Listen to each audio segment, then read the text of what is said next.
Start.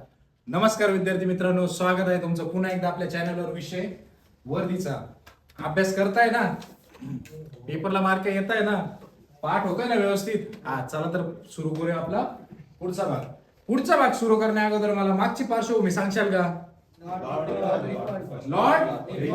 Lord रिपनचा कार्यकाळ 1880 ते 1884, 1880 ते 1884. मला त्याच्या कालखंडातील काहीतरी गोष्टी सांगशाल का? दोन चार काय काय घडलं, काय सर्वात लोकप्रिय भारतातला सर्वात लोकप्रिय व्हाईसरॉय, त्याचं एक पुस्तक बी होतं. स्थानिक स्वराज्य हा, त्याच्या काळाला भारताचा सुवर्ण युगाचा कालखंड असं म्हणतात, बरोबर. अजून 82 ला त्याच्या काळात स्थानिक स्वराज्याचा समावेश 81 ला पहिली जनगणना. एकदम छान. त्याच्या कार्यकाळाला भारतीय सुवर्ण युगाचा कालखंड असं म्हणतात. त्याचं पुस्तक सुद्धा आहे, या युगाचे कर्तव्य. या युगाचे कर्तव्य. 1881 ला पहिला फॅक्टरी ऍक्ट झाला. 1881 ला पहिला फॅक्टरी ऍक्ट, कंपनी कायदा. त्याच्याच काळामध्ये पहिली जनगणना झाली. पहिली प्रायोगिक म्हटलं तर ती आपण लॉर्ड मेयोच्या काळात बघितली, 1871-72 ला. जर विचारलं पहिली जनगणना जी प्रॉपर झाली, जिथून जनगणना मोजायला सुरुवात झाली, ती जनगणना होती 1881 ची. कोणाची? 1881 ची लॉर्ड रिपनच्या काळात. एकदम छान. 82 ला काय केलं सांगता येईल का? हा, हंटर आयोगाची स्थापना झाली. हंटर आयोगाची स्थापना कशासाठी? भारतीयांच्या शिक्षणासाठी, भारतीयांना चांगलं शिक्षण देण्यासाठी किंवा शिकवण्यासाठी काही स्कॉलरशिप राबवण्यात आलं. त्याच्यासाठी हंटर आयोगाची स्थापना केली. हंटर आयोगाची साक्ष महात्मा फुले आणि पंडिता रमाबाई अशा दोन व्यक्तींनी दिली होती, बरोबर. पुढचं अजून काही सांगता येईल का? 1883 ला इल्बर्ट. हा, 1883 ला भारतीय न्यायाधीशांना युरोपियन लोकांवर खटला चालवता यावा यासाठी इल्बर्ट बिलची स्थापना केली होती, बरोबर. अजून काही? 1882 ला वयोमर्यादा वाढवली. ICS परीक्षांची वय मर्यादा 19 वरून पुन्हा 21 केली होती. एकदम बरोबर. स्टॅच्युटरी सिव्हिल ऍक्ट कायदा 82 ला रद्द केला, जो 79 ला झाला होता. 79 लॉर्ड लिटननी केला होता. स्टॅच्युटरी सिव्हिल ऍक्ट कायदा पारित करून ICS परीक्षांची वय मर्यादा 21 वरून 19 केली. लॉर्ड रिपनने काय केलं? तो कायदा नष्ट केला.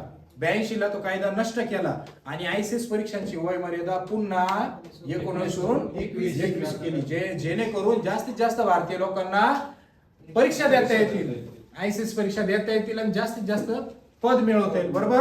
अजून 1882 ला स्थानिक स्वराज्य संस्थांचा कायदा केला. त्याच्यामुळे लॉर्ड रिपनला स्थानिक स्वराज्य संस्थांचा जनक असं म्हणतात, बरोबर का? एकदम छान. मग सुरू करायचा पुढचा घटक. चला, रेडी का?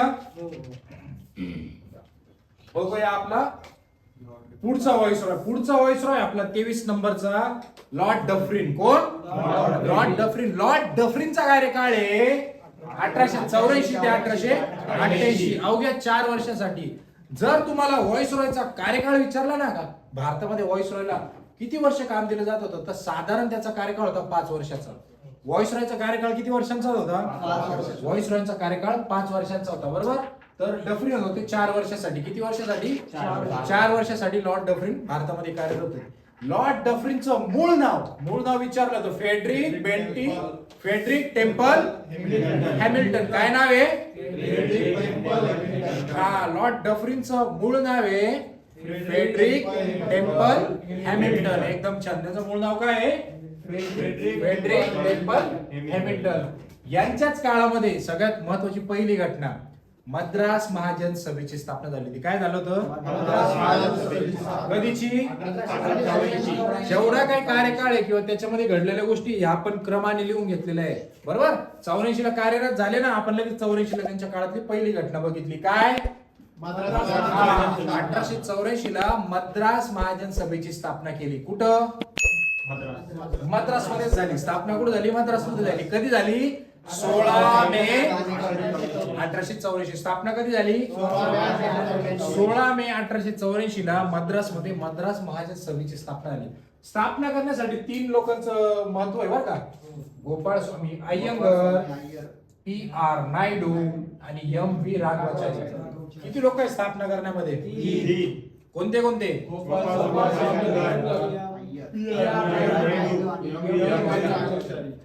गोपाळ स्वामी अय्यंगर, त्याच्यानंतर आपले PR नायडू आणि M.V. राघवाचारी या 3 लोकांचं सहकार्य आहे. कशामध्ये? मद्रास महाजन सभेच्या स्थापनेमध्ये. बरोबर.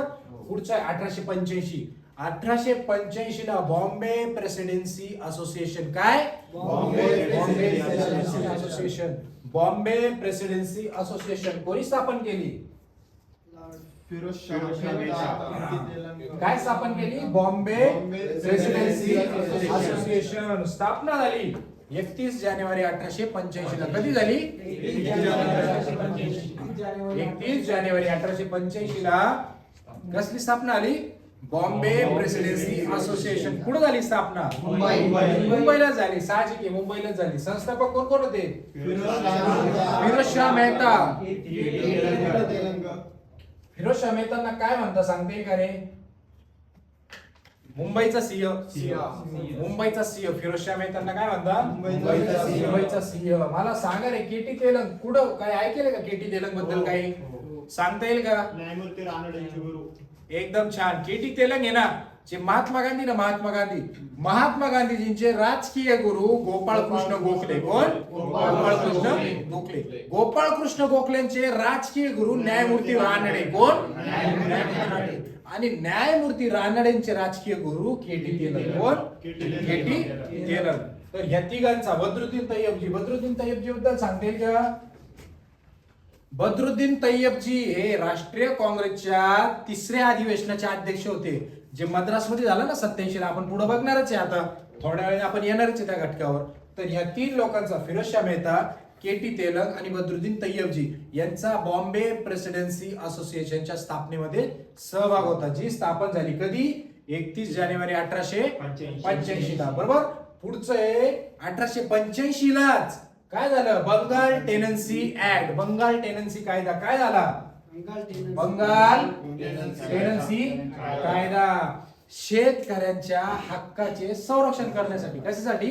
शेतकऱ्यांच्या हक्काचे संरक्षण करण्यासाठी. जे शेतकरी बांधव होते ना, त्या शेतकरी बांधवांच्या संवर्धनासाठी, त्यांचे हक्क जोपासण्यासाठी बंगाल टेनन्सी कायदा झाला. कधीचा? 1885. महत्वाचं आहे बरं का, लक्षात ठेवा. काय काम होतं त्याचं? शेतकऱ्यांच्या हक्काचे संरक्षण करण्यासाठी. एवढा घटक समजला? हा, चला या इकडच्या घटकावर. 1885 ला परत 3री घटना आहे. काय? 1885 ला महत्वाची घटना आहे, राष्ट्रीय काँग्रेसची स्थापना झाली. काय झाली? राष्ट्रीय काँग्रेसची स्थापना झाली. जे आपण आता काँग्रेस पक्ष आहे ना, ते काँग्रेसचे अधिवेशन चालायचे पहिले, तर आता इथून अधिवेशनाला सुरुवात झाली. आपल्याला बघून घ्यायचंय महत्वाचे अधिवेशन कुठं काय झालं, कधी झालं, कोणत्या अधिवेशनामध्ये कोणी सहभाग घेतला, किंवा कोणत्या अधिवेशनात काय ठराव मांडला गेला, किंवा त्या अधिवेशनाचे अध्यक्ष कोण होते, हे सगळं आपण ट्रिकच्या माध्यमातूनच बघणार आहे. तर आता पहिले समजून घ्यायचं आहे का राष्ट्रीय काँग्रेसची स्थापना कशी झाली, कुठं झाली, केव्हा झाली. राष्ट्रीय काँग्रेसची स्थापना आहे ना 1885 ला झाली. तारीख काय आहे? 28 डिसेंबर 1885 राष्ट्रीय काँग्रेसची स्थापना झाली. ही स्थापना करण्यामागे एका इंग्रज अधिकाऱ्याचं काम होतं. कोण? Allan Octavian Hume. Allan Hume म्हणतो आपण त्यांना शॉर्टकट मध्ये. कोण? Allen Hume. ॲलन ह्यूम यांनी राष्ट्रीय काँग्रेसची स्थापना केली. काय केली? राष्ट्रीय काँग्रेसची स्थापना केली. 85 ला स्थापना केली. 85 ला एखादाच पक्ष स्थापन झाला, त्याच वर्षी त्याचं अधिवेशन मी ठरलं. 85 ला अधिवेशन ठरवलं. 85 ला अधिवेशन ठरवलं होतं त्यांनी पुण्याला. कुठं ठरवलं होतं? पहिलं अधिवेशन घ्यायचं होतं पुण्याला, पण पुण्याला कॉलराची साथ चालू होती. ह्या साथीमुळं तिथं अधिवेशन घेतलं तर लोक मृत्युमुखी पडतील, आजारी पडतील. ह्या कारणामुळं तिथं अधिवेशन न घेता हे अधिवेशन शिफ्ट केलं मुंबईला. कुठं? मुंबईला. मुंबईबद्दल थोडं काही सांगता येईल का रे? काहीतरी 2-4 गोष्टी मुंबईबद्दल. एकदम छान. महाराष्ट्राची राजधानी आपली मुंबई. बरोबर. मुंबई हे शहर स्थापन करण्याचं सगळ्यात मोठं श्रेय जातं कोणाला? नाही, मुंबईची स्थापना कोणी केली? मुंबई किती बेटांचं शहर आहे? 7 बेटांचं शहर आहे. हे सगळे साथीचे साथी बेट एकत्र करण्याचं काम केलं होतं जेरॉल्ड अल्जियर. कोणी? जेरॉल्ड अल्जियर. लिहून देतो बघा.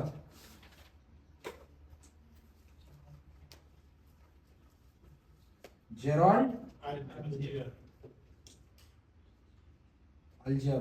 मुंबईच्या स्थापना करण्याचं सगळ्यात मोठं श्रेय जातं ह्या व्यक्तीला, जेरॉल्ड अल्जियर यांनी हे 7 बेट एकत्र केले. कोणी? जेरॉल्ड अल्जियर. एकदम छान. जेरॉल्ड अल्जियर याला श्रेय जातं मुंबईच्या स्थापनेचं. तर काँग्रेसचं पहिलं अधिवेशन आहे ना मुंबईला ठेवलं. मग मुंबईला केलं का मुंबईला आता पहिलं अधिवेशन घेऊ. समजलं का? 1885 ला काँग्रेसचं पहिलं अधिवेशन मुंबईला ठरवलं. मुंबईच्या गोकुळदास तेजपाल संस्कृत विद्यापीठ. कुठं? गोकुळदास तेजपाल संस्कृत विद्यापीठ या विद्यापीठामध्ये ते आयोजन केलं. या अधिवेशनाला एकूण 72 प्रतिनिधी हजर होते. किती? 72 प्रतिनिधी. म्हणजे 72 लोकांनी हजेरी लावली होती या अधिवेशनाला. ते 72 लोकांचा सहभाग होता. अध्यक्ष कोण होते? उमेशचंद्र बॅनर्जी. अध्यक्ष कोण होते? उमेशचंद्र बॅनर्जी. एवढा घटक आपल्याला त्या अधिवेशनाबद्दल महत्वाचा आहे.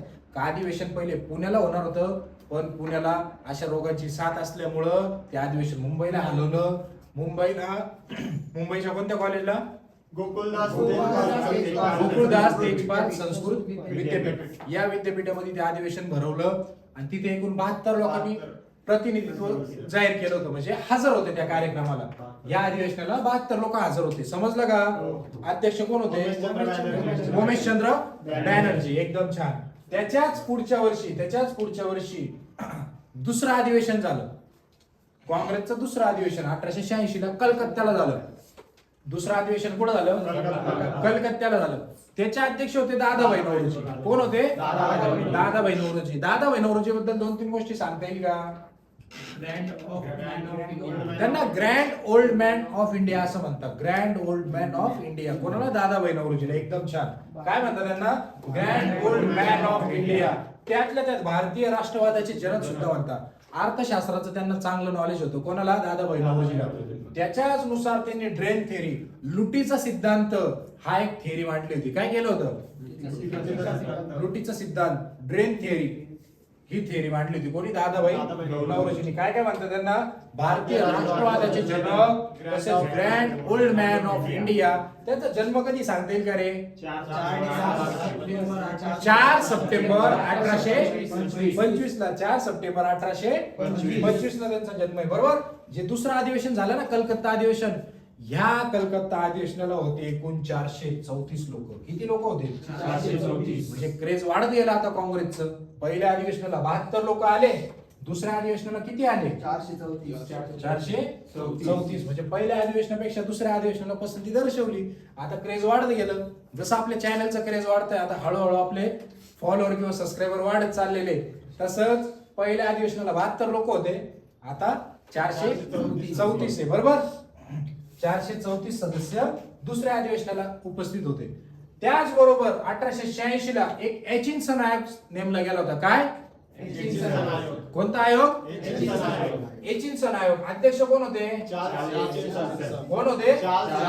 चार्ल्स एचिन्सन यांच्या अध्यक्षतेखाली तो आयोग नेमला. त्याच्यामुळे नाव देण्यात आलं चार्ल्स एचिन्सन. एचिन्सन आयोग नाव देण्यात आलं. या अधिवेशनाचं या आयोगाचं काम काय होतं माहिती का? या आयोगाचं एकच काम होतं, सरकारी सेवांचे वर्गीकरण करायचं. काय? एचिन्सन आयोग कधीचा?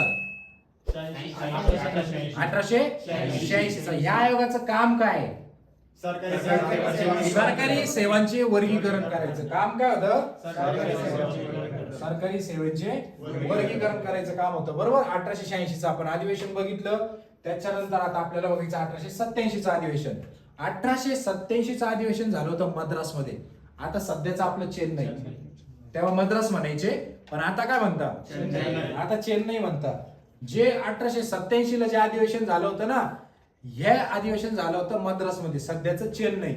या अधिवेशनाचे अध्यक्ष होते बद्रुद्दीन तय्यबजी. तुम्हाला आताच 2 मिनिटं आधी सांगितलं होतं का आपल्याला यायचंय पुढच्या घटकावर. कोण होते अध्यक्ष?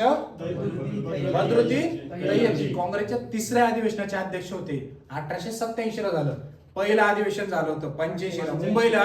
अध्यक्ष होते उमेशचंद्र बॅनर्जी. दुसरं अधिवेशन झालं कलकत्त्याला.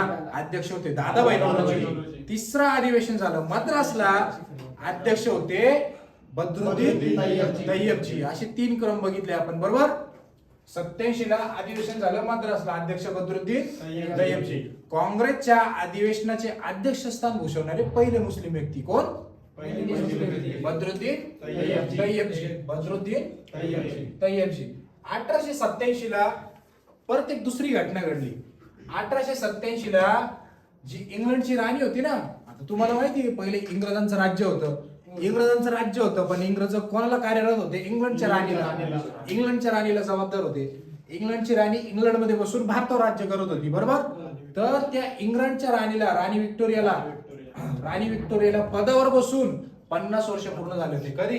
1887 ला जी इंग्लंडची राणी होती ना, इंग्लंडच्या राणीला पदावर बसून 87 वर्ष पूर्ण झाले होते. किती? सॉरी, 50 वर्ष पूर्ण झाले होते. किती वर्ष पूर्ण झाले होते? 50 वर्ष पूर्ण झाले होते. कधी? 1887 ला. 1887 ला 50 वर्ष पूर्ण झाले म्हणजे त्यांनी लगेच साजरा करायला. इंग्रजांचं काम आहे का 25 वर्ष झाले का रौप्य महोत्सव करा, 50 वर्ष झाले का सुवर्ण महोत्सव करा, 60 वर्ष झाले का हिरक महोत्सव करा, 75 वर्ष झाले का अमृत महोत्सव करा, 100 वर्ष झाले का शताब्दी महोत्सव सुरू करा. तर हे पण महत्वाचे, पेपरच्या दृष्टीने आपल्याला हे पण महत्वाचं आहे, समजलं का. तर तिला 1887 मध्ये 50 वर्ष पूर्ण झाले ते. 50 वर्षांना तिथं म्हणता गोल्डन जुबली. काय म्हणता? Golden jubilee. मग आता 50 वर्ष जर झाले तर आता आपल्याला बघायचंय तर तिचा राज्याभिषेक कधी झाला होता. राज्याभिषेक झाला होता 20 जून 1837 ला तिचा राज्याभिषेक झाला होता. तेव्हा ती पदावर बसली होती. कोण? इंग्लंडची राणी. पद ग्रहण केलं होतं तिने, बरोबर. आणि तिला 1887 मध्ये झाले कोण? 50 वर्ष पूर्ण. इथपर्यंत कोणाला काही अडचण? एवढा घटक समजला. जे काँग्रेसची स्थापना झाली ना, काँग्रेसची स्थापना केली ॲलन ऑक्टेवियन ह्यूम यांनी केली होती काँग्रेसची स्थापना. तर ह्या काँग्रेसला एका व्यक्तीने, लॉर्ड डफरीनने, जो लॉर्ड डफरीन बघतोय ना आपण, लॉर्ड डफरीनने या संपूर्ण परिस्थितीला किंवा राष्ट्रीय काँग्रेसला मायक्रोस्कोपिक, काय म्हटलं? मायनॉरिटी. काय नाव दिलं त्याने? जो लॉर्ड डफरीन आहे ना, लॉर्ड डफरीनने राष्ट्रीय काँग्रेसला मायक्रोस्कोपिक मायनॉरिटी असं म्हटलं. मायक्रोस्कोपिक म्हणजे अल्पसंख्याक. मायक्रोस्कोप माहिती ना तुम्हाला? मायक्रोस्कोप मध्ये काय? छोट्या छोट्या वस्तू बघता, म्हणजे अल्पसंख्याक व्यक्तींचा गट. मायक्रोस्कोपिक मायनॉरिटी म्हणजे अल्पसंख्याक लोकांचा गट असं नाव दिलं होतं. अशी टीका केली होती लॉर्ड डफरीनने. पेपरच्या दृष्टीने खूप महत्वाचं आहे. तुम्हाला कोणत्या चॅनलवर भेटणार नाही, कुठल्याही पुस्तकात भेटणार नाही. त्याच्यामुळे हे खूप शोधून आणलेलं आहे. तुम्हाला अजून काय देता येईल किंवा तुमचा मार्क कुठं वाचवता येईल. कसाही प्रश्न आला, तुमचा एक पण मार्क चुकायला नको. त्याच्यामुळे ह्या गोष्टी बारकाईने लिहून काढायच्या आपल्या वहीमध्ये ऍज इट इज. इथपर्यंत समजलं? एवढा घटक समजला? इथपर्यंत कोणाला काही अडचण? लॉर्ड डफरीन सगळ्यांना व्यवस्थितपणे समजला का? समजला? चला बघूया आता पुढचा घटक. आता आपण बघतोय लॉर्ड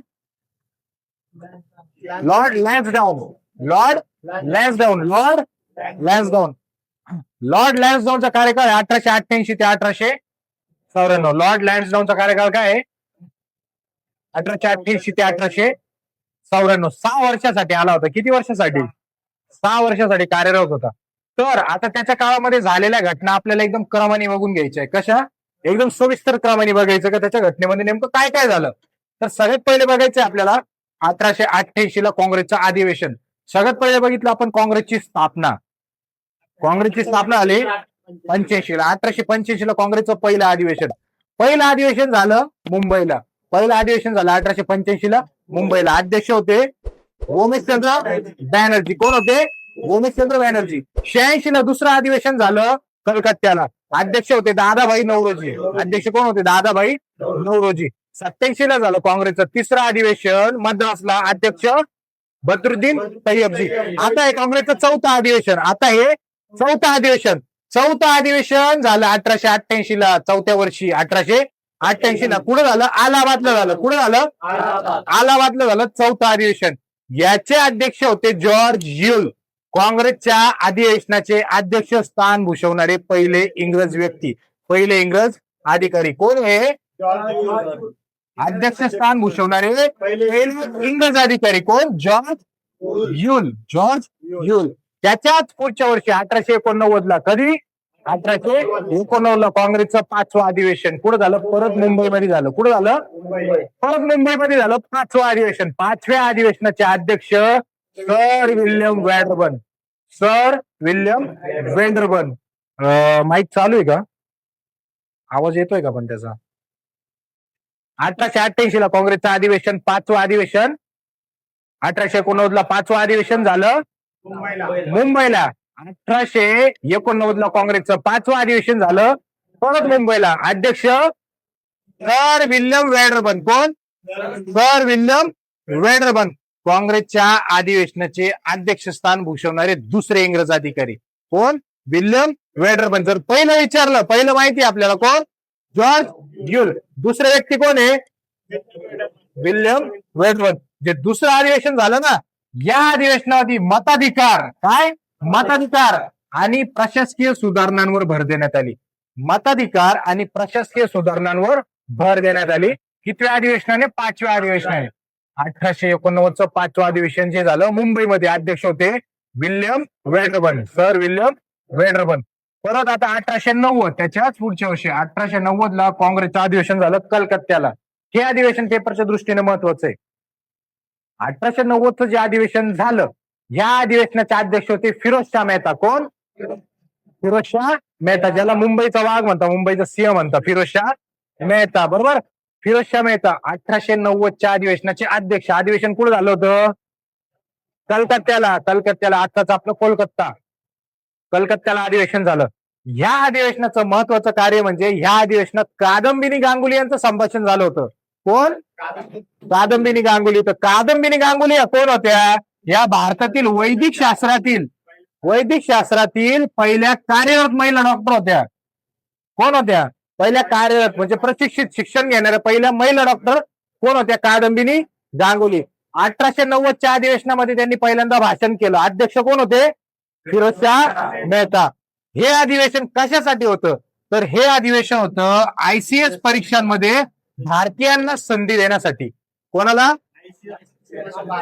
जे ICS परीक्षा आहे ना, या ICS परीक्षांना जास्तीत जास्त भारतीयांना संधी देण्यासाठी जोर दिला होता या अधिवेशनाने. कोणत्या अधिवेशनाने? 1890च्या. एकदम छान. आणि या अधिवेशनामध्ये कादंबिनी गांगुली यांनी संभाषण केलं होतं. यांनी भाषण दिलं होतं, त्यांचं मत मांडलं होतं, काय करायचं, कसं करायचं, किंवा प्रोत्साहन दिलं होतं महिलांना. बरोबर. ह्या कोण होत्या? भारतातील वैदिक शास्त्रातील पहिल्या महिला कार्यरत डॉक्टर होत्या. कोण? कादंबिनी गांगुली. 1890 ला परत एक घटना घडली महत्वाची, पेपरच्या दृष्टीने खूप महत्वाची. 1890 ला पहिली कामगार संघटना स्थापन झाली. काय? पहिली कामगार संघटना स्थापन झाली. ही कामगार संघटना नारायण मेघाजी लोखंडे यांनी स्थापन केली. कोणी? नारायण मेघाजी लोखंडे यांनी भारतामधली पहिली कामगार संघटना स्थापन केली. आणि यांनी कामगार संघटनेमध्ये कामगारांना पहिल्यांदा रविवाराची सुट्टी जाहीर केली. याच्या अगोदर 1890च्या अगोदर कामगारांना 7च्या 7 दिवस 12च्या 12 महिने सर्व दिवस काम करावं लागत होतं. काय करावं लागत होतं? सर्व दिवस काम करावं लागत होतं. पण यांनी काय केलं? का कामगार जर एवढा राबतोय, एवढं काम करतोय, त्याला 1 दिवसाची सुट्टी द्या. त्याला काय द्या? सुट्टी द्या. जेणेकरून तो त्याच्या बायका पोरांना किंवा जे त्याचे प्रियकर असेल त्यांना टाइम देऊ शकेल. बरोबर ना? तुम्हाला जर 7च्या 7 दिवस लटकून ठेवलं, काय करशाल? अरे मग जगू कधी? तिला भेटायला कधी जाऊ? विचार येईल का नाही मनात? हे विचार काढून टाका. तुम्हाला काय काम करायचे नाही, तुम्हाला पोलीस बनायचंय, हे विचार मनात आणू नका. तुम्ही फक्त हा विचार करा का तुम्ही पोलीस होणार आहे, कामगार नका बनू. बरोबर. तर 1890 ला स्थापना कोणी केली? नारायण मेघाजी लोखंडे कामगार संघटनेची स्थापना केली. आणि या कामगार संघटनेमध्ये कामगारांना रविवारची सुट्टी जाहीर केली. समजलं का? हा, कामगारांना रविवारची सुट्टी जाहीर केली. कधी? 1890. त्याच्याच पुढच्या वर्षी 1891 ला झाला दुसरा फॅक्टरी ऍक्ट. मग पहिला फॅक्टरी ऍक्ट सांगशाल का रे? पहिला फॅक्टरी ऍक्ट याच्या 10 वर्ष आधी, लगेच 10 वर्ष आधी उडी मारायची. एकदम छान. 1881 ला झाला पहिला फॅक्टरी ऍक्ट. कितवा? पहिला फॅक्टरी ऍक्ट झाला 1881 ला.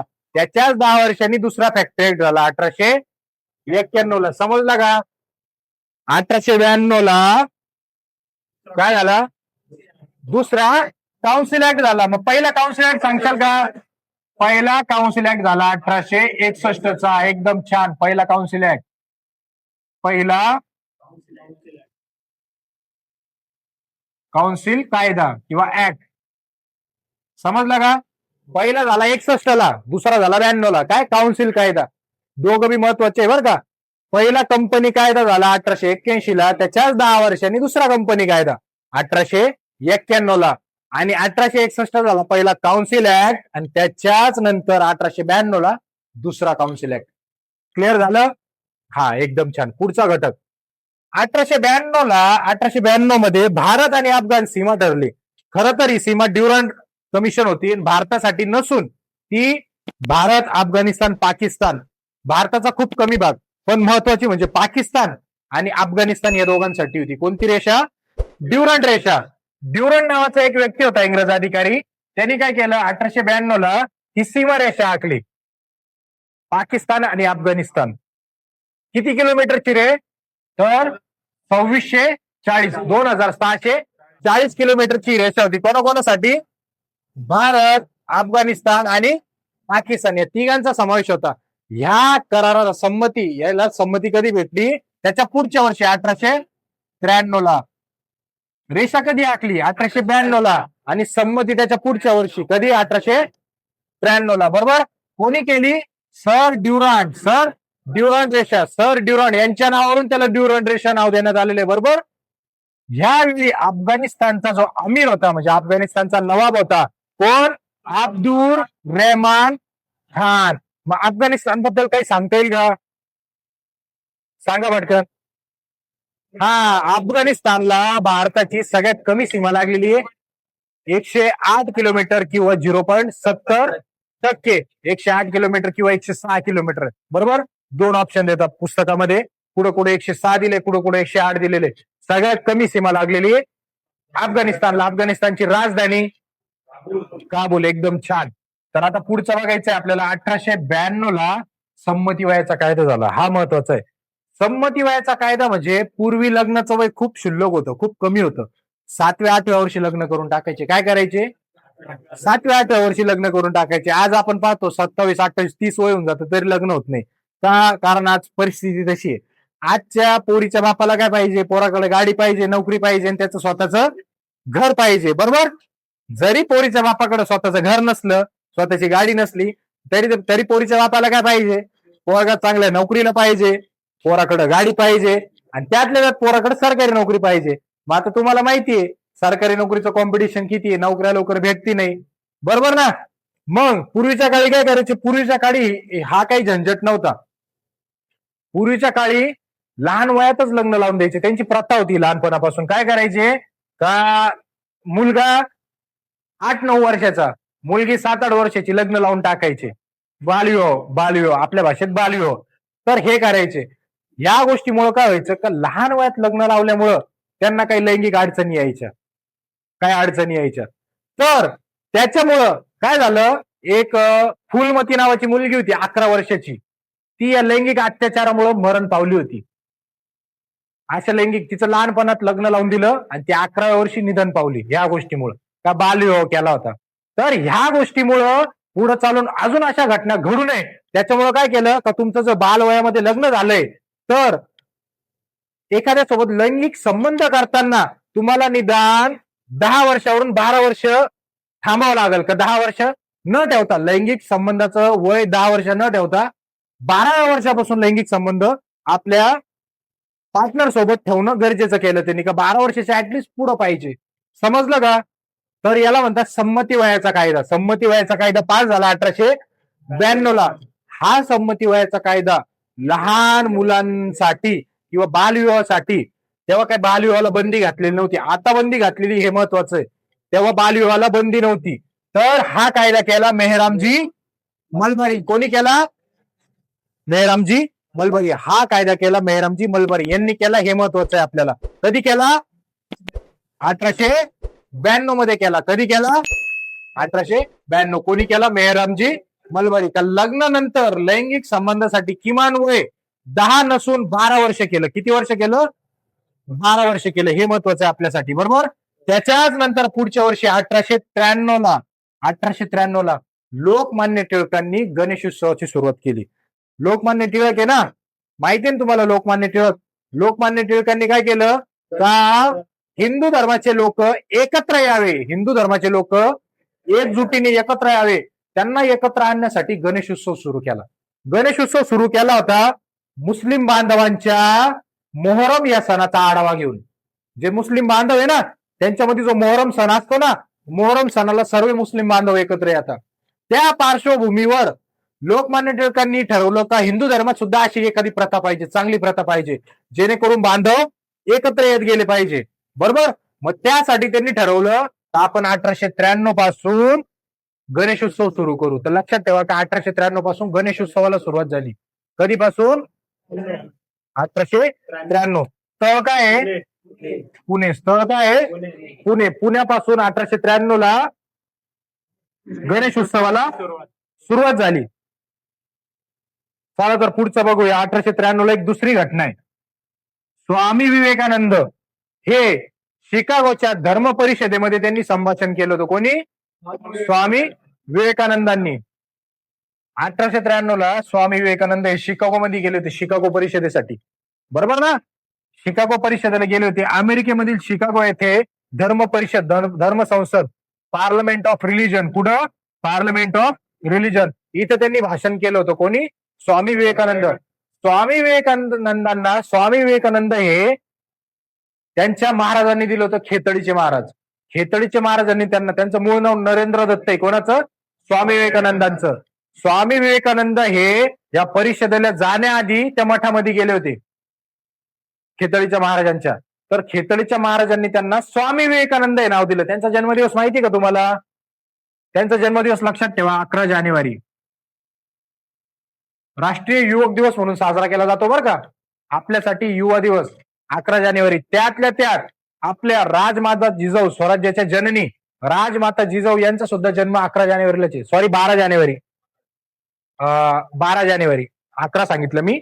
12 जानेवारीला, 12 जानेवारीला आपला स्वामी विवेकानंद आणि आपल्या राजमाता जिजाऊ यांचा जन्म 12 जानेवारीला. त्यांचा जन्म राष्ट्रीय युवक दिवस म्हणून साजरा करतो आपण. कोणाचा? स्वामी विवेकानंदांचा. समजलं का? हा, 1893 ची पुढची घटना आहे. 1893 काँग्रेसचं अधिवेशन अध्यक्ष कोण होतं? दादाभाई नौरोजी. दादाभाई नौरोजी. मद्रासमध्येच होतं ते. कलकत्ता, मद्रास इथंच अधिवेशन चालायचे त्यांचे. तर पुढचं आहे 1894 अधिवेशन. 1894. 1894 अधिवेशन महत्वाचं आहे आपल्यासाठी, कारण हे मोस्ट ऑफ द पुस्तकांमध्ये दिसत नाही किंवा कोणत्याही लेक्चरमध्ये आढळून येत नाही. जर भविष्यात याच्यावरती प्रश्न आला तर आपण त्या बाजूने बी तयार पाहिजे. बरोबर. हा, तर मग आपल्याला बघायचं 1894 अधिवेशन. 1894 अधिवेशन झालं मद्रासमध्ये. कुठं? मद्रास. आपला आत्ताचा सध्याचा कलकत्ता काय? चेन्नई. आपलं आत्ताचं सध्याचं चेन्नई. चेन्नई म्हणजे मद्रास, जुन्या काळचं मद्रास. आपलं आत्ताचं चेन्नई. बरोबर. अध्यक्ष होते अल्फ्रेड वेब. कोण? Alfred web. अल्फ्रेड वेब हे आयर्लंडचे नेते होते. कुठले? आयर्लंडचे राष्ट्रवादीचे नेते होते. कोण? Alfred web. तर आपल्याला आजच्या लेक्चरमध्ये एवढ्या गोष्टी महत्वाच्या आहे. एवढ्या गोष्टी सगळ्यांना व्यवस्थितपणे समजल्या का? जर एवढ्या गोष्टी समजल्या असेल तर इथं आपण स्टॉप घेऊ. नमस्कार विद्यार्थी मित्रांनो, आपल्या विषय वर्धीच्या चॅनलवर तुमचं स्वागत आहे. आपल्या विषय वर्धीच्या परिवारामध्ये सामील झाल्याबद्दल तुमचं खूप खूप आभार. जर तुम्हाला लेक्चर आवडत असेल किंवा शिकवलेला घटक व्यवस्थितपणे समजत असेल तर मला कमेंटच्या माध्यमातून सांगत चला लेक्चर तुम्हाला कसं वाटतंय, किंवा तुम्हाला अजून माझ्याकडून काय शिकण्याची इच्छा आहे, किंवा तुम्ही मला काय सजेस्ट करू शकता. आपली ही अशीच ज्ञानाची देवाणघेवाण चालू ठेवा आणि मला सजेस्ट करत चला आणि आपल्या चॅनलला असंच प्रेम दाखवत चला आणि नियमितपणे अभ्यास करत चला. तर हा, एक गोष्ट बोलायची राहून गेली तुम्हाला मागच्या व्हिडिओमध्ये, का विषय वर्धीच्या या आपल्या परिवारामध्ये जोडल्याबद्दल तुमचं खूप खूप धन्यवाद आणि खूप खूप आभार. आपल्या चॅनलवर तुम्हाला आपण उपक्रम राबवलाय आधुनिक भारताचा इतिहास. आधुनिक भारताचा इतिहास शिकवताना त्यामधला एकही पॉइंट मिस होणार नाही या अनुषंगाने आपण हा अनुक्रम राबवलाय किंवा हे लेक्चर चालू केलेलं आहे. आणि प्रत्येक लेक्चरमध्ये 2 ते 4 व्हॉइस आपण कव्हर करण्याचा प्रयत्न करत चालतोय, जेणेकरून तुम्हाला GKGS चा कुठंच अडथळा वाटणार नाही किंवा हा टॉपिक तुम्हाला कंटाळवाणा वाटणार नाही. त्यासाठी तुमच्यासाठी युट्यूबच्या माध्यमातून मी रोज 1 किंवा 2 लेक्चर घेऊनच येणार आहे. तर तुम्ही तुमचा मोलाचा वेळ हा काढून किंवा 15 ते 20 मिनिटाचं लेक्चर आहे हे अटेंड करून तुम्हाला इतिहासामध्ये काही अडचण येत असेल तर तेवढा तुमचा टॉपिक तुम्ही क्लिअर करून घ्या आणि आपल्या व्हिडिओला असंच प्रेम दाखवत चला, चॅनलवर कंटिन्यू राहत चला आणि तुमचा प्रतिसाद असाच दाखवत चला. जय हिंद, जय महाराष्ट्र. व्हिडिओला जास्तीत जास्त लाईक करा, फॉलो करा, शेअर करा आपल्या मित्रमैत्रिणींसोबत. त्यांना सांगा का पोलीस भरतीचा असं चॅनल आहे आणि हे असं शिकवताय. जर तुम्हाला आवडत असेल तर त्यांनाही सांगा, त्यांना आवडत असेल तर तेही तुम्हाला सांगतील. आणि चॅनलला फॉलो करायला विसरू नका, सबस्क्राईब करायला विसरू नका. भेटू आपण आपल्या पुढच्या व्हिडिओमध्ये. जय हिंद.